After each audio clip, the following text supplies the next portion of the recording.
Boudère, qui fait son apparition ce vendredi 17 juin dans le premier numéro de Visual Suspect, le nouveau programme de TF1 présenté par Arthur, n'est pas passé loin de la mort lorsqu'il était petit à cause d'une maladie. Il s'était récemment confié sur cette période de sa vie qui a failli tourner au drame.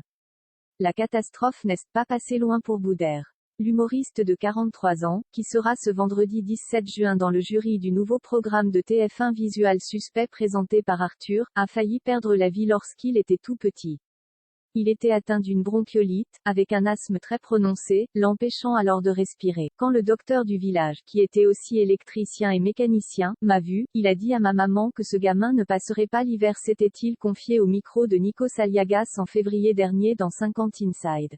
Je vis ma deuxième vie. Je ne devais pas être là, mais je suis là, a-t-il également rajouté, en expliquant qu'à l'époque, dans son village d'enfance situé au Maroc, cette maladie était inconnue. Finalement, les choses se sont arrangées pour lui, des parents héroïques, ma maman lui a fait part des inquiétudes du docteur et mon père a dit non, cet enfant va vivre, je vais vous ramener en France. Je suis arrivé avec ma maman, à l'hôpital Necker et voir ma mère heureuse de voir son enfant vivre, ça a été mon chargeur, avait-il raconté, pris par l'émotion.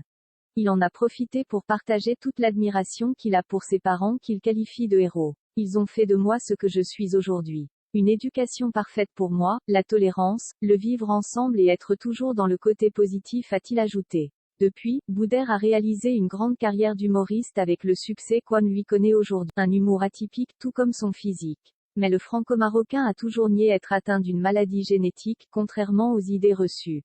Quand on tape Boudère sur Google par exemple, on trouve Boudère maladie. Je ne suis pas malade, je suis en pleine forme, tout va bien. Avait-il expliqué dans son autobio. Il a justement décidé de faire de sa différence physique une force. Concernant mon physique qui est atypique et bien c'est mon outil de travail. Je n'ai pas de complexe, avait-il avoué chez France Soir. Avec les filles ça va aussi, j'ai toujours réussi à me faire accepter telle que je suis, a-t-il également révélé, lui qui n'a pas pour habitude de partager sa vie privée. Ce que l'on sait en revanche, c'est qu'il est papa d'un petit garçon né en 2011, qu'il a déjà montré sur ses réseaux sociaux pour faire des sketchs mais sans pour autant dévoiler son visage.